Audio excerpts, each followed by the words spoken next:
जंतर मंतर पर आज आप सभी का व्यापक प्रदर्शन है। 2024 इलेक्शन लोकसभा इलेक्शन से पहले बड़ा प्रदर्शन, क्या प्रमुख मांगे हैं सत्ता शासन से? या सबको नमस्कार। ये हमारा जनजाति लोगों को 35 साल से 75 ईयर से डेवलपमेंट नहीं हो रहा है। इसका क्या बोले तो जो गवर्नमेंट, स्टेट गवर्नमेंट है, सेंट्रल गवर्नमेंट है, मगर ये आदिवासी लोगों का कॉन्स्टिट्यूशनल प्रोविजंस को प्रोटेक्शन नहीं कर रहा है। सो इसमें अपन का जो कानून है वो लागू करना चाहिए, अभी तक नहीं हुआ। इसका वजह से अपन यहाँ जंतर मंतर में आकर हमारा वॉइस प्रोटेस्ट कर रहे हैं। आपने कहा कि आदिवासी समाज के डेवलपमेंट की बात हो रही है।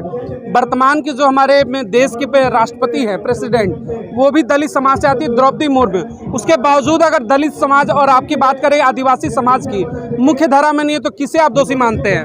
तो हाँ, ये तो हैप्पी न्यूज़ है। वो जो राष्ट्रपति बनने से आदिवासी लोगों को थोड़ा सा भरोसा था बोले तो अपन का इससे पहले भी प्रेसिडेंट से भी मिले हो, यही इश्यू को अपन प्रस्तुत किया था।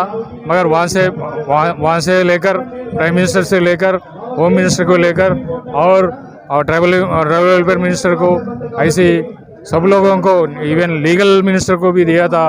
तो अपन का जो इनजस्टिस हुआ है तेलंगाना में, वो सुप्रीम कोर्ट में केस पड़ा हुआ है। वो केस को अपन एफिडेविट दाखिल करना वो डिले हो रहा है। अपन का सोच कर अपन को न्याय करना बोल के, जस्टिस करना बोल के अपन कई बार विनती किया है, अभी भी रिमाइंड करने के लिए आए। If we talk about the mister prime minister Modi, आप सबकी प्रमुख मांगे आज की क्या होंगी? आज जो इतना बड़ा प्रदर्शन है, आप हजारों की संख्या में है, मिस्टर मोदी से आप क्या चाहते हैं? क्या प्रमुख डिमांड, क्या आपकी मेन डिमांड? या मोदी जी बोलते हैं सबका साथ सबका विकास, तो ये सब में हम भी है, जनजाति भी है, आदिवासी भी है। आदिवासियों को विकास भी चाहिए, आदिवासियों को डेवलपमेंट चाहिए, आदिवासियों को एजुकेशन चाहिए, आदिवासियों को एम्प्लॉयमेंट चाहिए। जो एम्प्लॉयमेंट दिया था वो स्टेट गवर्नमेंट में जीवो देकर वो कानून में वो अनकॉन्स्टिट्यूशनल इलीगल बोल के वो इसको स्टक अप कर दिए। ऐसा नहीं चाहिए, अपन को कंप्लीट ऑर्डिनेंस चाहिए, पॉलिसी चाहिए। आदिवासी लोगों का वो जो शेड्यूल एरिया का जो प्रॉपर्टी है, वो जुरिस्डिक्शन है, उसको प्रॉपर्टी को प्रोटेक्शन करना है, आदिवासी लोगों को डेवलप करना है। आदिवासी लोगों का जो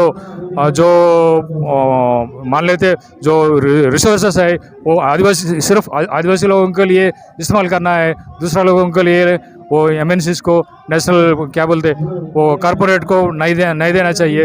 ये सब अपन को इस्तेमाल करें तो अपन डेवलप होंगे, आदिवासी लोगों को डेवलप होंगे। तो यही मांग है अपन का। अगर हम बात करें वर्तमान की सरकार की, मिस्टर प्राइम मिनिस्टर मोदी की, आपने कहा कि जिस तरीके से आदिवासी समाज की जो जंगल है, ज़मीन है, उस पर उनका हक होना चाहिए। लेकिन प्राइवेट सेक्टर की अगर हम बात करें, कॉरपोरेट घराने की बात करें, तो कहीं ना कहीं उन जंगलों में, उन आदिवासी क्षेत्रों में खनन को लेकर के प्राइवेट सेक्टर एंट्री कर रही हैं, कॉरपोरेट घराने एंट्री कर रहे हैं। तो इससे जो आप बात करें आपके समाज का, तो कहीं ना कहीं इससे तो दिक्कतें खड़ी हो रही होंगी। या सही बात है। ये not only corporates, even government sector, जो फॉरेस्ट डिपार्टमेंट है, वो फॉरेस्ट डिपार्टमेंट वालों ने अपन का जो जनजाति लोगों क्या बोलते हैं, वो वंश पारंपरिक, हाँ, एंसेस्टर 1950 से, इससे पहले से भी वहाँ पे जो लाइफ डील कर रहे हैं, वो लोगों को ये फॉरेस्ट में आए, आप खाली करो बोल के ये फॉरेस्ट डिपार्टमेंट वाला का ये जुलूम कर रहा है। इसका वास्ते अपन क्या बोल रहे हैं, जो ROFR जो कानून है वो सिर्फ आदिवासी लोगों को, जनजाति लोगों को लिए रक्षा करने के लिए है, मगर वहाँ पे नहीं हो रहा है।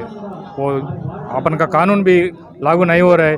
तो अपन स्टेट गवर्नमेंट से नहीं है और सेंट्रल गवर्नमेंट से भी हम यही पूछ रहे हैं, अपन का ज़रूर कानून लागू करना चाहिए बोल के हम ये प्रश्न कर रहे हैं।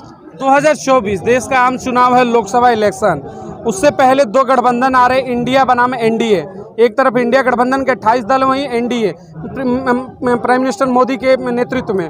आप क्या चाहेंगे कि मैनिफेस्टो के अंदर ये जो आपका समाज है, जिस समाज की बात कर रहे हो, मैनिफेस्टो में वो बातें होने चाहिए कि अगर हम सरकार में आते हैं तो आपकी जो मांगे हैं उसे पूरी करेंगे, उसी के साथ आपका समाज जाएगा? यस।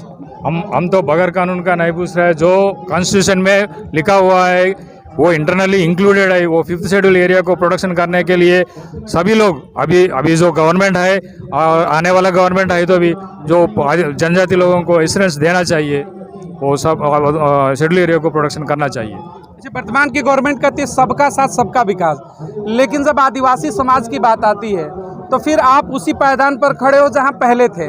तो क्या ये दोहरे चरित्र से आप खुश हैं? आपका समाज खुश है, आदिवासी समाज? या बात तो सही है, मगर वो इम्प्लीमेंट में ज़्यादा प्रोसेस नहीं हो रहा है, तो ये ज़रूर लागू करना चाहिए। आदिवासी लोगों को अपलिफ्ट करना चाहिए। आदिवासी समाज के एजुकेशन की बात करें और बेटियों की सुरक्षा की बात करें तो क्या इम्प्लीमेंटेशन धरातल पर है एजुकेशन को लेकर के आदिवासी समाज का और नॉट? ये आदिवासी लोगों का 1950 में शामिल हुआ, सो जो वो 9 सेक्स है, 9 कम्युनिटीज़ है, वो लोगों को अभी तक एक भी IAS officer, IPS officer, not even civil service, group 1 services भी नहीं मिला। क्योंकि वो बगैर कानून से 1976 में एक कम्युनिटी को जो शामिल किया था, ये पूरा से पूरा एजुकेशन बर्बाद हो गए, एम्प्लॉयमेंट बर्बाद हो गए। ये सब लोग ये अभी 170 का हिसाब से वो लोग जो स्टेटस लिए ST स्टेटस, इसीलिए अपन का जो लैंड पूरा भी चले जा रहा है। अभी पूरा शेड्यूल एरिया में शेड्यूल ट्राइब का बर्बाद हो रहा है। तो ये सब नहीं होना चाहिए, ये हमको प्रोटेक्शन चाहिए। लास्ट क्वेश्चन, अगर हम बात करें कि medical sector is most important for human things, तो क्या आदिवासी समाज को मेडिकल सेक्टर में मोदी गवर्नमेंट की तरफ से बेहतर हुआ या नहीं? तो प्रयत्न तो है, मगर शेड्यूल एरिया में कैसा बोले तो जो रहते हैं जनजाति लोगों पूरा रिमोट एरिया में रहता है, तो वहाँ पे कम्युनिकेशन नहीं रहता है, ट्रांसपोर्टेशन नहीं मिलता है, तो कन्वेंस नहीं मिलता है। इसका वजह से वो जो सीजनल डिसीजेस आता है वो लोगों का संभालना भी मुश्किल हो रहा है। तो इसके लिए even not only education, even health को भी प्रोटेक्ट करना चाहिए। वो लोगों का लाइफ स्पैन को अपलिफ्ट करना चाहिए। You want to any send message to mister Modi? या मोदी जी, आप जनजातीय लोगों का सबका साथ हो, ऐसी हमारा जनजाति लोगों का जो समस्या है ये पूरा आपका मैनिफेस्टो में डालकर अपन को न्याय करेंगे, अपन को जस्टिस करेंगे। ये सब हमारा प्ली है। चलिए।